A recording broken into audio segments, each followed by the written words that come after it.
मैं घर से दूर जाकर बगैर शादी के बगैर बच्चों के दुनिया से दूर रहकर आखिरत की तैयारी कर सकता हूं। फेल हो जाएंगे। यानी आप ये कह रहे हैं कि मैंने पेपर देने के लिए एग्जामिनेशन हॉल में नहीं बैठना, मैं एग्जामिनेशन हॉल से दूर भाग जाऊं तो मैं क्या पास हो जाऊंगा? नहीं, फेल होंगे। एग्जामिनेशन हॉल आपकी यही दुनिया है जिसमें आपने अपने माँ बाप, बीवी, बच्चों के हुकूक पूरे करने हैं और साथ ही साथ अल्लाह के हुकूक की हिफाजत भी करनी है। इसके अगेंस्ट आपको जन्नत मिलने वाली है।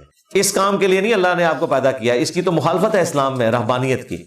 ज्यादा से ज्यादा यह है कि मुसलमानों की रहबानियत मस्जिद में बैठना है या जिहाद और क़िताल में हिस्सा लेना है। मियाँ बीवी वाला जो मामला है इससे भागना, वो तो बुखारी मुस्लिम में हदीस है, निकाह मेरी सुन्नत है। जिसने मेरी सुन्नत से एराज किया, मुंह फेर लिया, उसका मुझसे कोई ताल्लुक नहीं है। बुखारी मुस्लिम में हदीस है, ए नौजवानों के गिरोह, जिसके पास ताकत है निकाह करने की, यानी फाइनेंशियल उसके पास इतनी कुव्वत है तो वो निकाह करे। निकाह करना